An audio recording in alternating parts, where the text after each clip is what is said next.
Your life, your hopes, and whatever you were searching for at 1:15 a.m. It's really none of our business, and it shouldn't be anyone else's. Protect your privacy online for free with DuckDuckGo. DuckDuckGo. Privacy simplified. Hey, I'm Peter Bukowski, host of the Locked On Today podcast. Trying to stay on top of every big story in sports is a full-time job. I know, because it is my full-time job, but it's not yours. That's why we have a network of local experts ready to give you the inside scoop on everything you truly need to know in the sports world, and we do it every day to make sure you're always caught up on the latest and greatest in sports. Listen to the Locked On Today podcast every day on the Odyssey app or wherever you get podcasts. Beat me up on the mammast of all mama shit. Hey, I'm looking through my telescope and I see a mothership. Is that you? Beam me up. Hey, DA, I'm thirsty, man. Can you beam me up for a cold one? Hey, DA, what's going on, baby? Stop me off and beam me up. Yay, what's the dealie?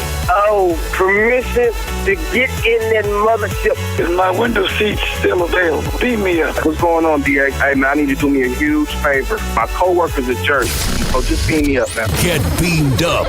Everyone else has. It's DA on CBS Sports Radio. And we come to you live from the Rocket Mortgage Studios. Want to see your loan options, adjust payments and closing costs online in real time? Well, Rocket can. Coming your way this hour on the show, we are stunned to a news. And in 40 minutes, did Urban Meyer make a mistake regarding vaccinations and how they affected his decisions on the roster?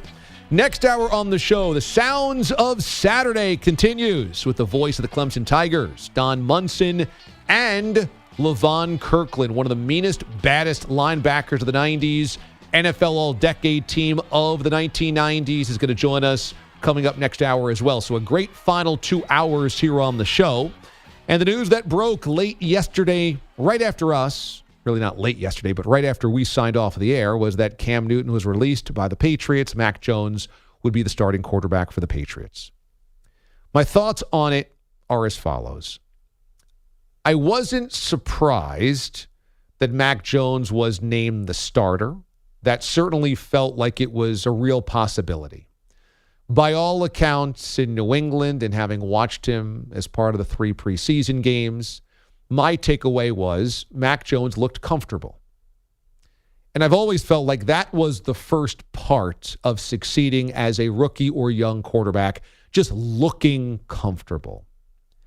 You know, there's been plenty of young QBs over the years that get in there and immediately look like they're crossing a busy intersection.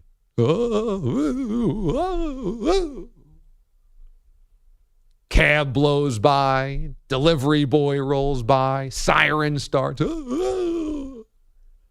And so just looking comfortable is a big win. And I thought that he definitely looked comfortable in the 3 games of the preseason. Now, I think we've seen all of the rookie quarterbacks basically this year look pretty damn comfortable. And last year we saw Justin Herbert and Joe Burrow look remarkably comfortable. And I really do believe that that is significantly tied to the amount of elite coaching elite quarterback prospects get from a very early age today. By the time you're 18 years old and going to college, you have worked usually, if you're a 4 or 5-star prospect QB, with a specific quarterback coach. You have high school coaches that are now, because of the internet and because of modernization of technique, you have high school coaches that aren't buried in 50 years ago of football, but instead are privy to modern schemes and modern techniques. And so they're coaching to quarterbacks instead of having a great quarterback and just running the wing tee. And then you're getting into Elite 11 camps, specific quarterback coaching, 7-on-7s, and understanding back shoulder throws and throwing to open space and throwing receivers open and things of this nature. Then you get to college, and again, college coaches are now paid millions of dollars with assistant coaches that are paid millions of dollars, and they've got elite film work and elite training facilities, et cetera. It's all indoor training now. so you can do it 12 months a year. You're doing it, again, in space with legit coaches that have seen everything from every angle. So you're just getting better coaching and better technique at an earlier age. And so by the time you get to the NFL, these young guys look comfortable. Herbert and Burrow last year looked incredibly comfortable. This year, preseason, everybody, Trey Lance, Justin Fields, Mac Jones, they've all flashed. Trevor Lawrence, Zach Wilson, everybody's flashed, and you're like, oh, that guy looks the part. And so Mac Jones is part of this.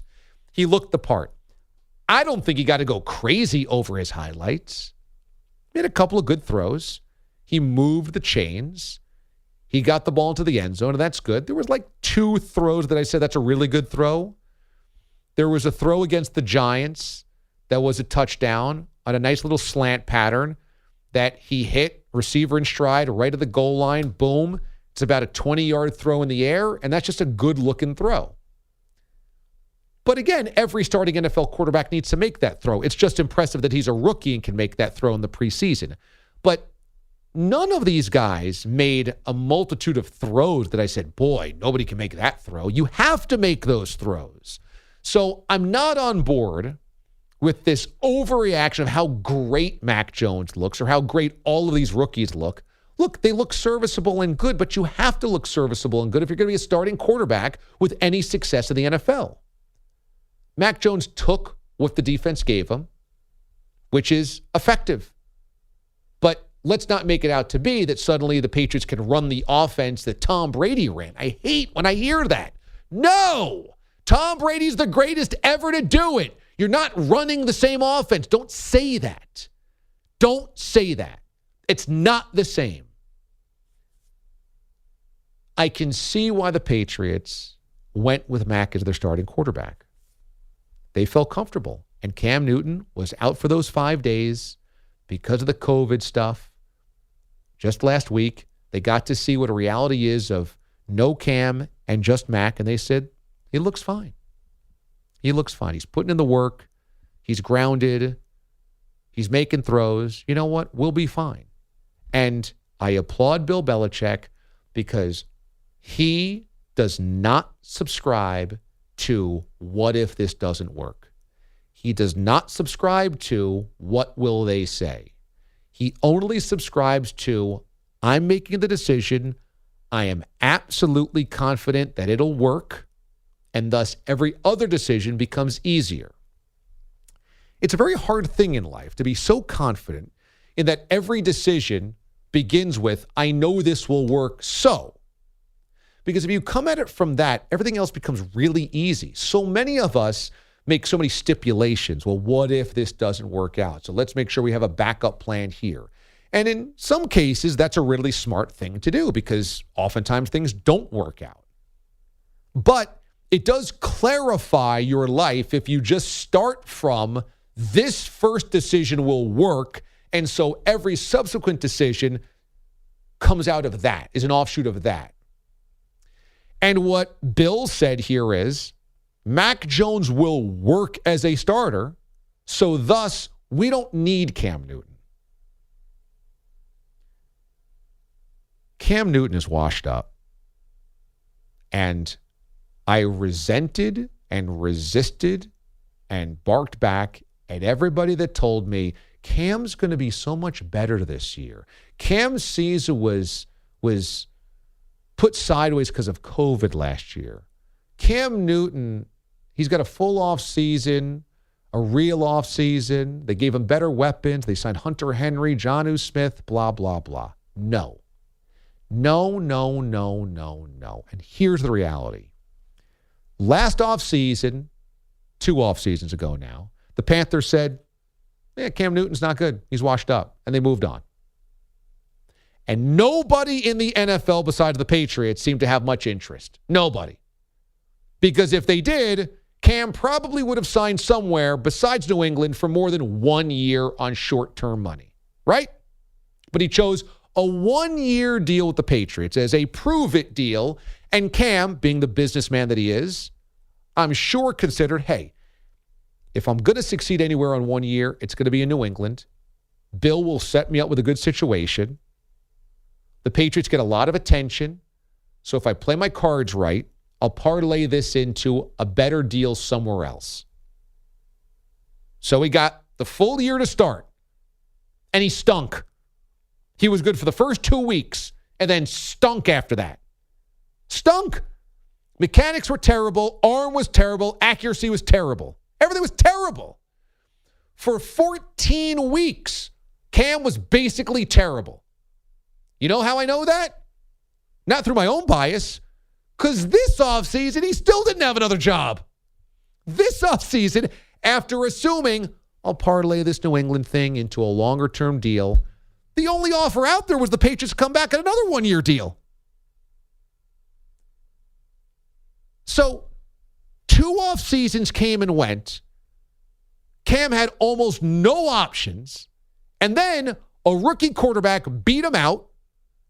And the Patriots, who you know would have taken a 4th-round pick if they could get him for Cam. They're not just going to give away Cam for nothing. They're not just going to do him a solid, because how many favors do the Patriots do?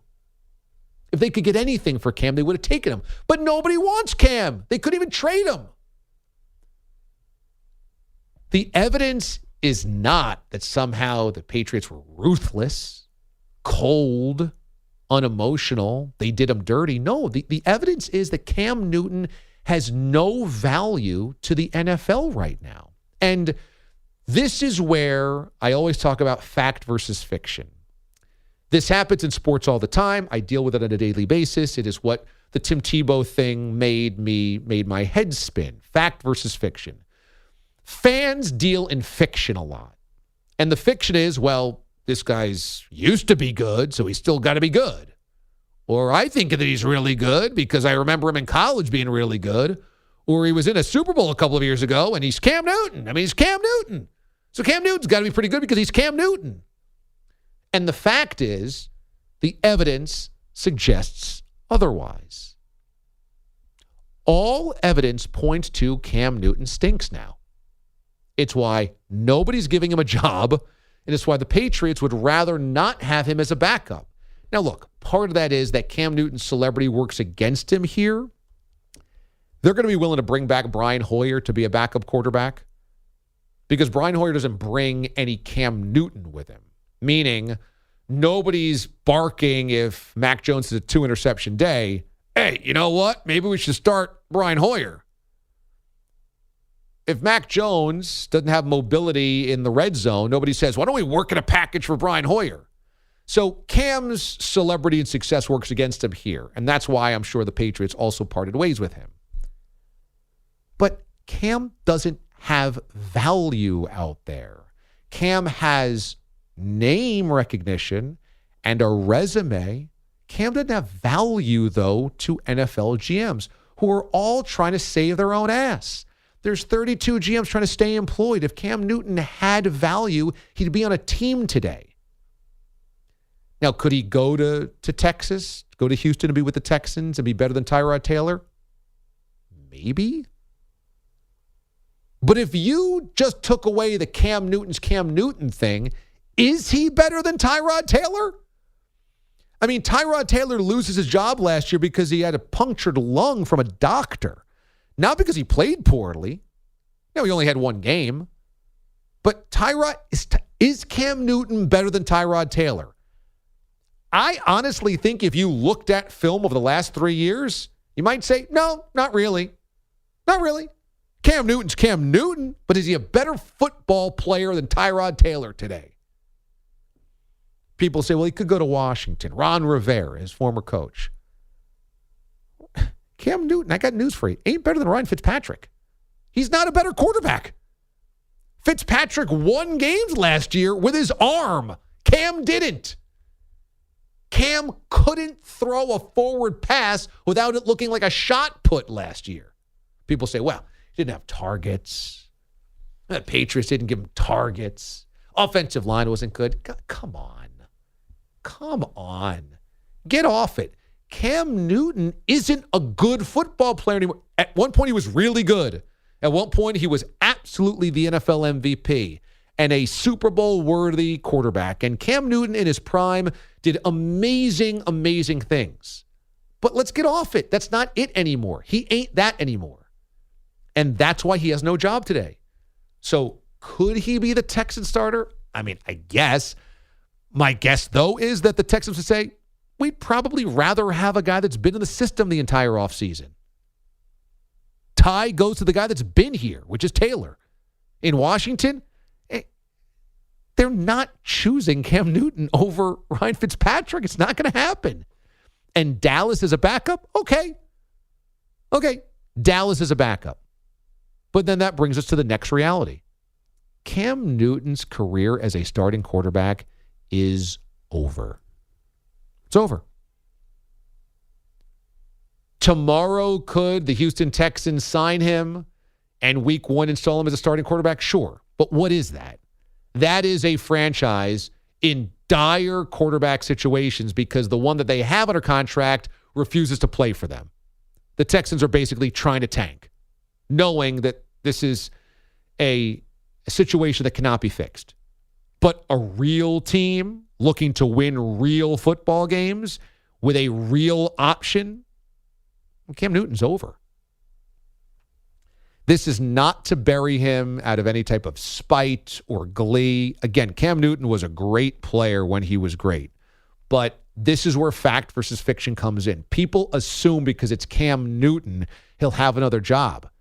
Look, the Patriots gave him 2 off seasons, 1 full year, and this preseason to win a job or show others that he's worthy.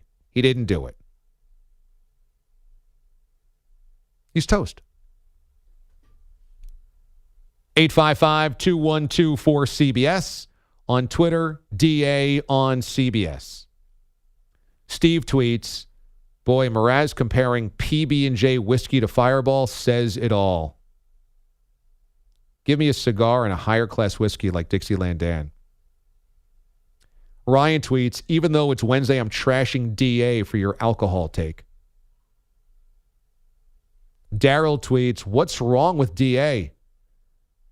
You sound like you hate change like my 85-year-old grandfather. It's not 1887. Come on, DA. Hashtag peanut butter and tuna. Oh, okay. Well, look, that hashtag I'm going to stand against. I will happily stand against that hashtag. Peanut butter and tuna? That's no. I like both individually, but not in my booze. Jeremy tweets, I'm on Bogus's and Mraz's side here. I was not a big seltzer fan until my lady had me try one. I now take the seltzer every time over a light beer when I want something that's not too heavy. Since when is light beer too heavy?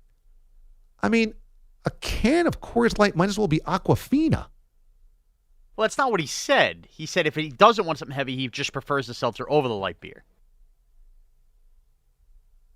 How could you want something that tastes like a lollipop? Not all of them taste like lollipops. They just taste like a little hint. It's like putting a lime in a Corona. No, it's not. Now you're lying. Some of them are. Now you're lying. I agree. There are outrageous flavors. The bomb, but we've been over those. But like a black cherry White Claw doesn't taste like you're eating a bushel of cherries. It just tastes like seltzer with like a cherry dropped in. It doesn't taste like a Corona with a lime. No. I was just equating you're getting like that lime burst in a Corona when you drop a lime in. It's no different. We're all on this planet together. So join Odyssey and find your one thing. While summer is a great time for recycling, some summer items should not be mixed in with your curbside recycling. Items like garden hoses, plastic planters, pool toys, squirt guns, and lawn chairs are generally not recyclable and are best donated to charity. If you have a question as to whether an item can be recycled, look for the recycling triangle and number, usually on the bottom of the product. Join Odyssey, and together, each of us doing one thing makes a greener tomorrow. What's your one thing? CuriosityStream has thousands of documentary films and shows on demand on any device. We're the Netflix for nerds, the Hulu for history buffs, the Disney Plus for the scientist in us. Back to school means getting 25% off annual plans at CuriosityStream. That's a little over $1 a month for thousands of brain-boosting documentaries. Hurry, sale ends Monday. We got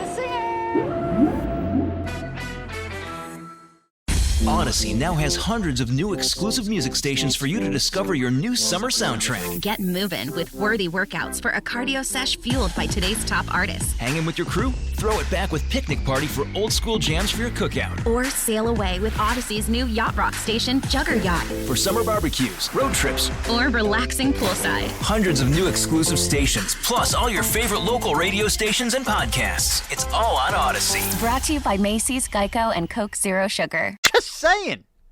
Lime burst? Yes, lime burst, like bursts of speed. Okay, when we come back here on the DA Show, we are stunned to a news. DA, CBS Sports Radio.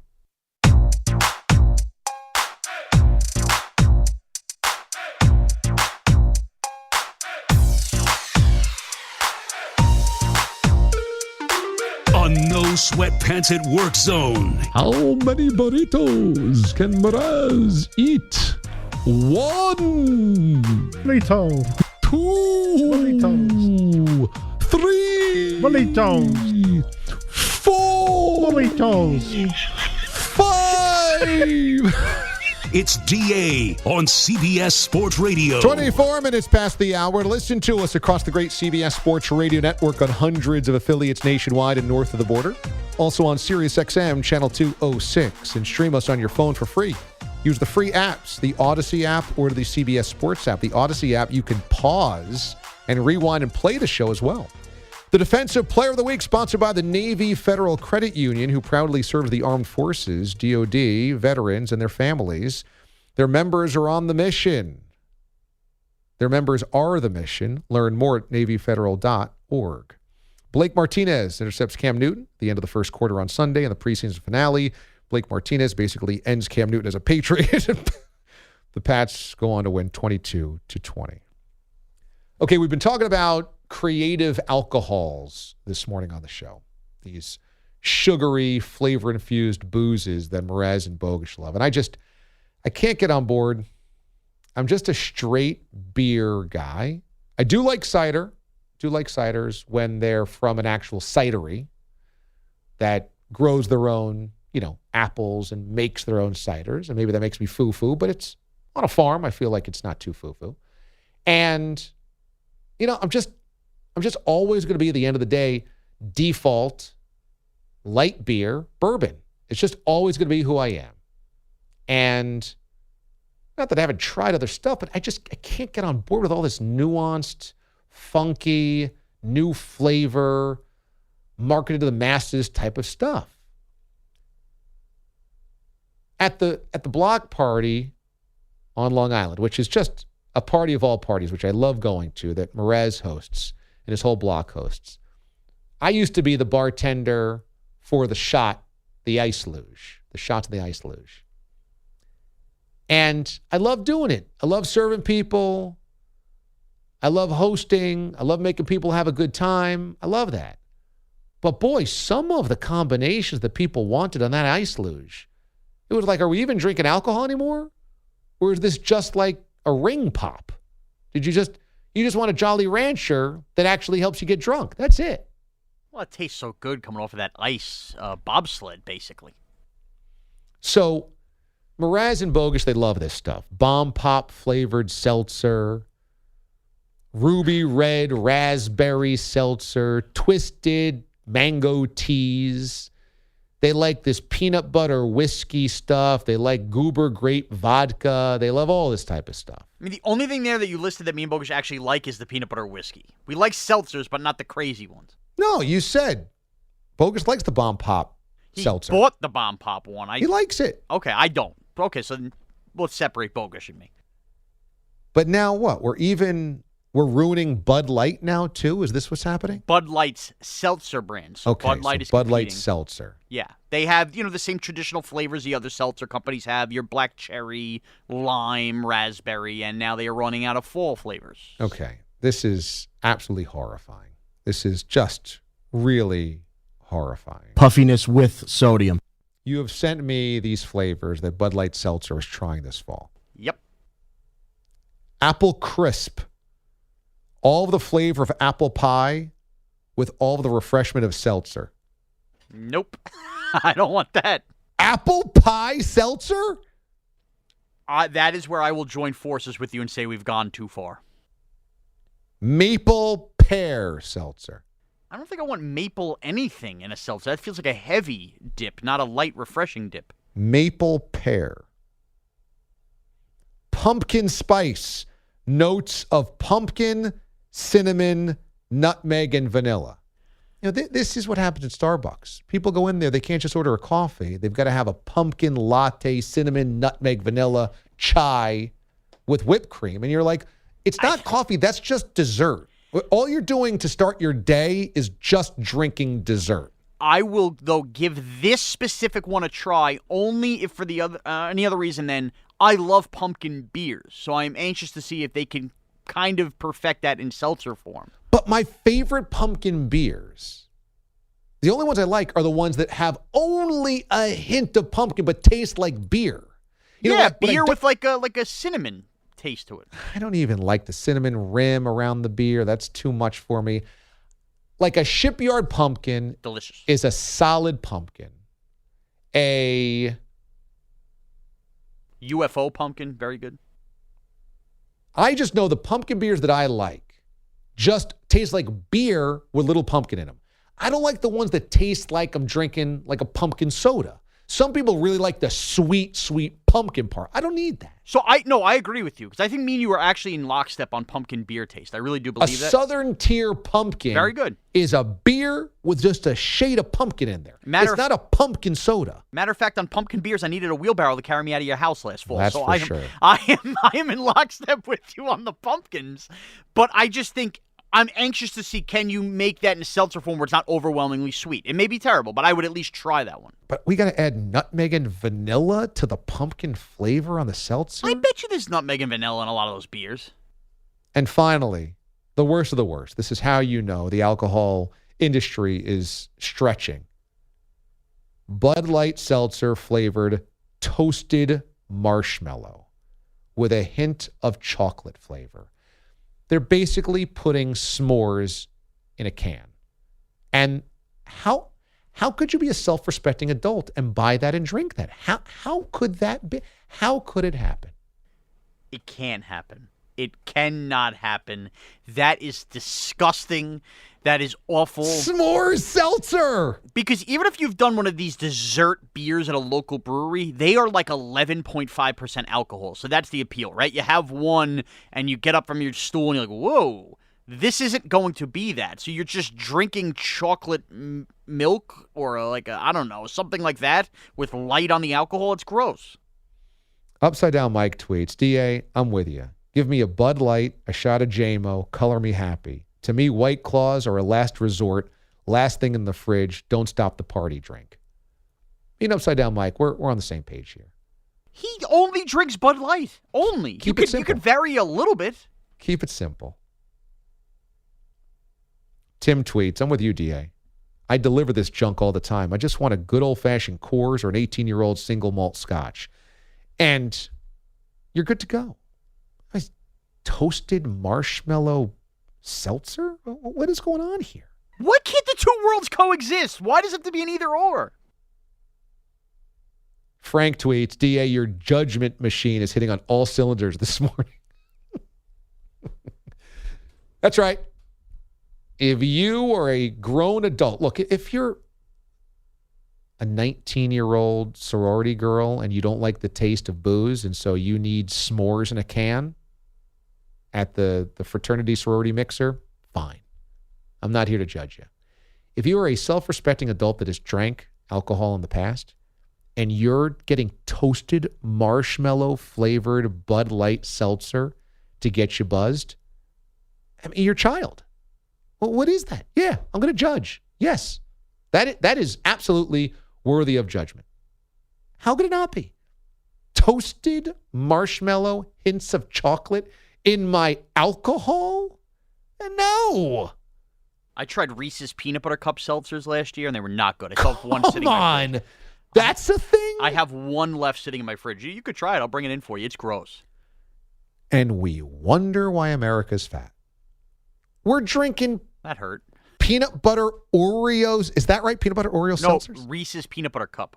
seltzer. I love a Reese's Peanut Butter Cup. Love it. Don't want to drink it. Certainly don't want to drink it with my alcohol. It wasn't good.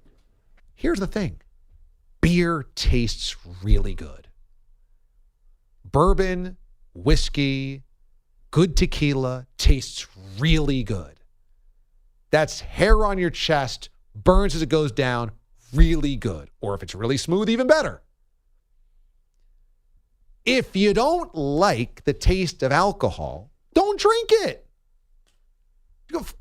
Eat an edible. Really? Have a gummy. Have a gummy. It tastes like sour worms. Have a brownie. Have an edible. Don't drink booze if you don't like the taste of it.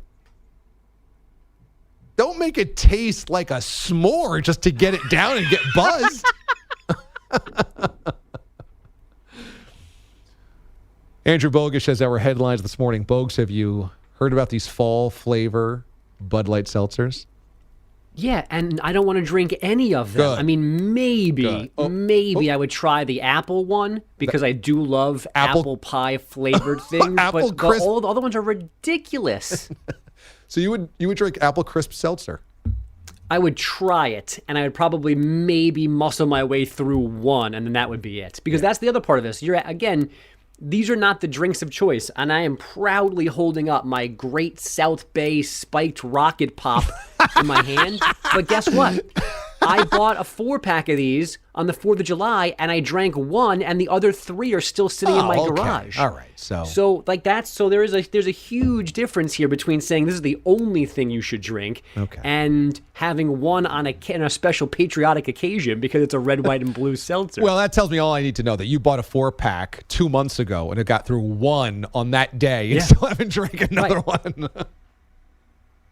Yeah, they've got their limits. And not all of them are like that. Like that one's a legit, it says right on it, malt beverage, doesn't even tell you how much sugar is in it. The other ones that Sean and I usually drink have less than 100 calories. There's no sugar. There's almost no carbs. So there are days where, I don't want to have 6 beers. So I'll have some seltzers and feel better about myself physically because we're out in the sun all day. I don't want to be cooking and drinking 1,000 calories of beer. I do think, though, that you're tricking yourself if you somehow convince yourself that seltzers are that much healthier than beer, because it says no sugar, but it's artificial flavors and artificial colors and artificial sugars. That it's like NutraSweet and stuff like that. That's not necessarily better for you than just actual sugar. It's just it doesn't have the same sugar calories in there. It's still just chemicals. Stop judging.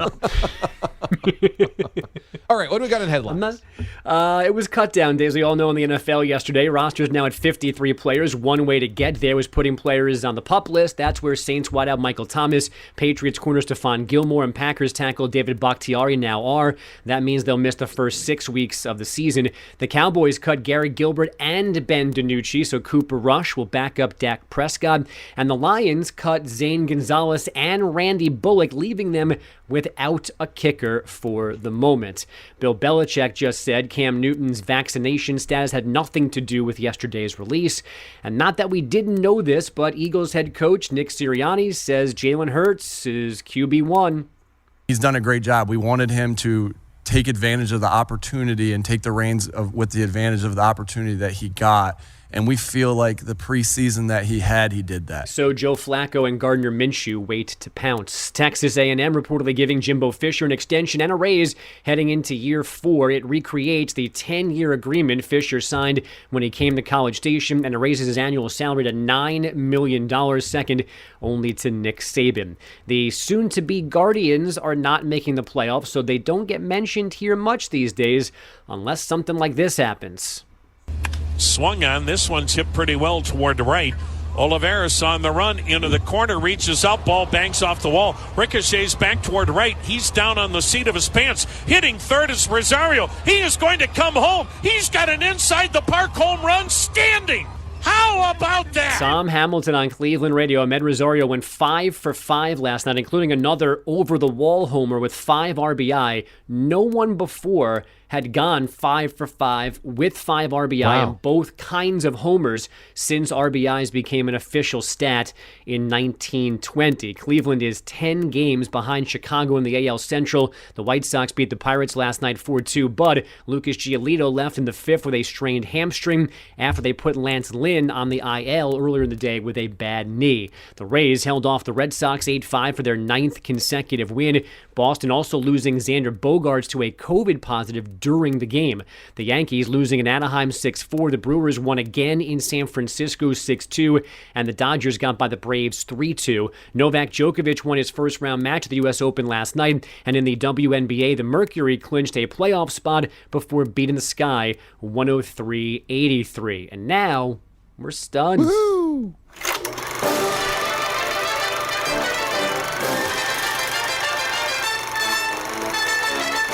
It doesn't take much to surprise this bouncing baby boy. This is honestly the most stunned I have ever been on the show to a news. The DA show is stunned to a news. This was a popular submission over the last couple of days, thanks to DA, to Dane Golf 1960 on Twitter, and others for sending this one my way. We've all had some bad neighbors, especially if we lived in apartments in big cities, but I feel like most of us have avoided this danger, like a neighbor owning an 80-pound, 11-month-old cougar, which was removed from an apartment in the Bronx here in New York City last week. Obviously, any apartment is not the right habitat for a cougar. Once they're not a cute little cub anymore, they are dangerous and unpredictable. Now, it sounds like the owners were dumb enough to think they could raise a cougar in their apartment, but then smart enough to realize quickly that they could not. They surrendered the animal without incident. NYPD said it's still investigating, so maybe there are some charges coming in the near future. Sasha, the nickname of the cougar, spent last weekend at the Bronx Zoo receiving vet care and is now safely, hopefully happy at a wildlife refuge in Arkansas. Frankly, if you have any knowledge of a family or a couple or an adult or anybody that's holding on to a wild animal, narc them out. Narc them out to the Animal Society, the Wildlife Federation, what have you, because this stuff is just cruel and ridiculous. You think you could have a cougar in a New York City apartment? I feel bad for dogs in New York City apartment, like little dogs that have nowhere to run, nowhere to go, no grass, no anything, and they're just pooping on hot sidewalk all the time. But a cougar? A cougar just walking around your apartment? What's a cougar got to do? What's a cougar got to do with it? Got to do. I mean, this is just pathetic. And thankfully, as you said, Bogues, that the owners realized, this was a mistake 11 months in. Because, all these animals are cute and furry and cuddly when they're young. And so they're like, oh, yeah, I'm just going to buy an exotic pet. And then they don't realize when that exotic pet grows into anything, they're going to be miserable in your apartment or your house or your yard or what have you. So narc them out. Mraz, if you see this happening, narc them out. Tigers. Can't happen. Lions, boa constrictors, cougars, paradise birds, tropical this, narc them out. Yeah, and if you have a cougar, first of all, I would say it's still outrageous. Forget the New York City part of it. Even if you have it in a suburb, what, the cougar's just going to run around the backyard with the linoleum fencing, growling at every bird that passes by? That's still wrong. Also, you cannot have company over your house if there's a cougar walking around. No. I don't care what you've domesticated it. It likes Pop and Mommy there who feeds it. If you have George over to watch Monday Night Football and he walks in the door, what do you think that cougar is going to do?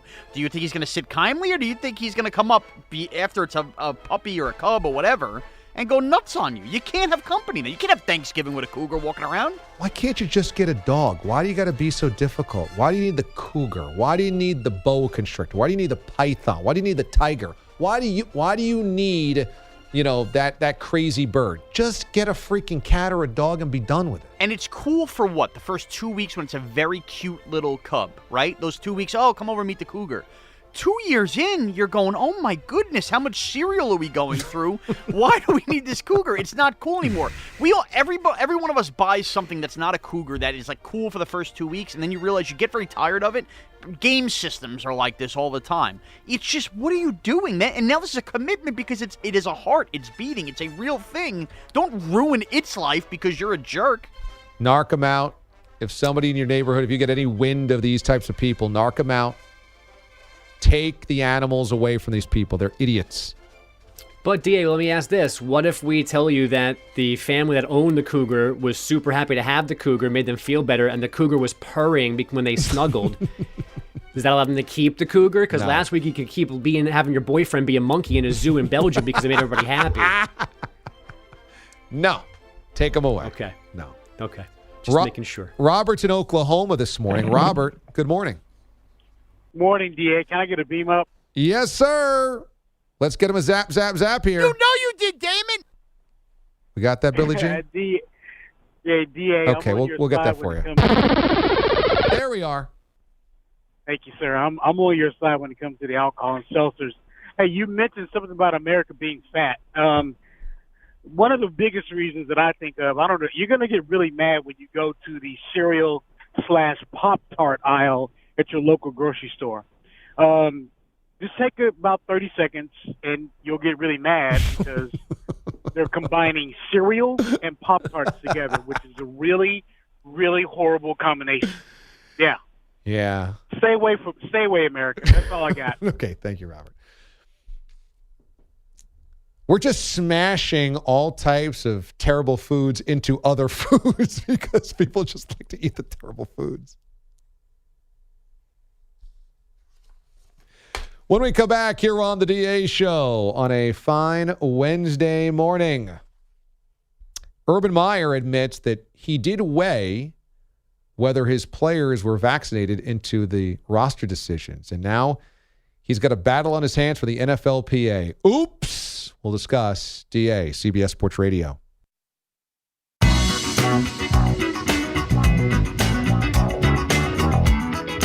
Muffins, mornings, mothership. Twist off, I'd say about halfway down on the cupcake. Now, what you're making is an icing sandwich. Interesting. I never have seen this before. You're right. Now it almost feels like lunch. DA on CBS Sports Radio. 50 minutes past the hour. DA with you here on CBS Sports Radio each and every morning. You can watch us as well. Simulcast is back up and running at watchda.com and on Twitch. Check out the CBS Sports Radio channel there.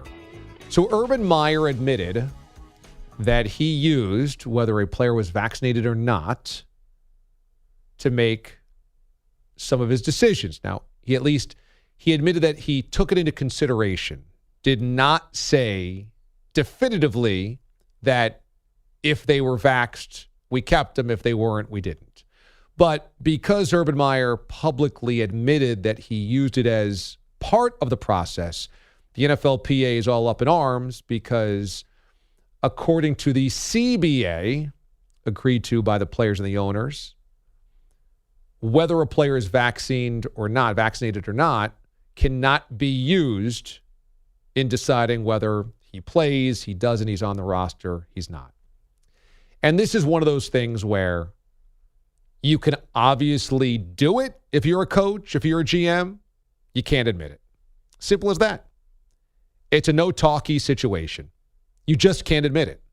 Because let's face it, all of these GMs and all of these coaches are absolutely weighing it. There are so many more restrictions and hoops to jump through if you're unvaccinated that it just takes a headache, a potential hurdle out of the mix if you are.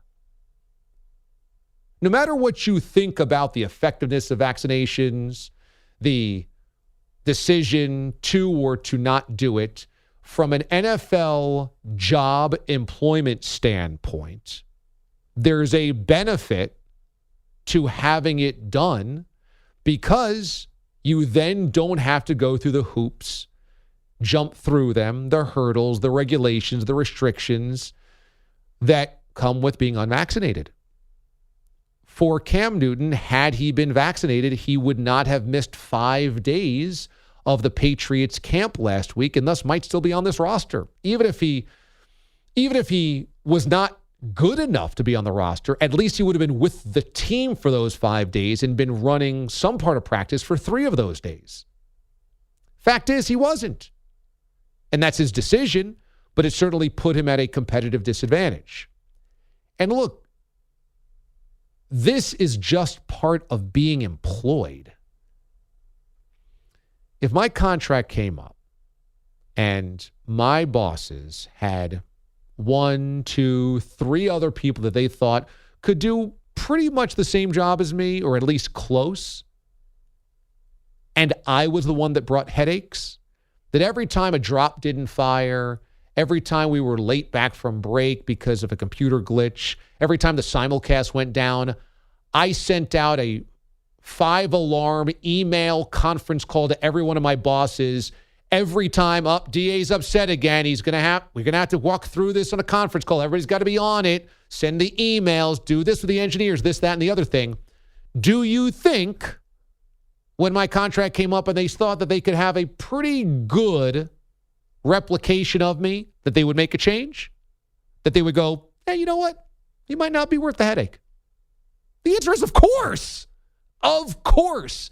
If I'm a headache, if I'm an issue and they feel like they can replace me, they will. Of course. So, of course, this is part of it, because not being vaccinated in the NFL is just another headache. Now, look, Josh Allen's not vaccinated, and the Bills don't have another Josh Allen. So no matter what, he's making the team. But the backup linebacker, the fifth round draft pick, if there's a tie and he's not vaxxed, of course you're going to go with the guy that's vaxxed, because that's just less headaches for you. And you can't admit it, but it's the truth. It's just the obvious truth here. On Pod Save the World, we want to be your cheat sheet for global events. My name is Tommy Vitor, and each week, my co-host Ben Rhodes and I break down the biggest stories from around the world. Ben and I both worked on President Obama's national security staff, and we'll introduce you to the activists, politicians, and journalists who can help us understand what's going on around the world, what it means for the United States, and what it's like being inside the White House Situation Room during a crisis. Listen on Odyssey, Apple Podcasts, or wherever you get your pods. The COVID-19 pandemic showed us how a microscopic virus could upend our lives. There is so much out there that we need to understand.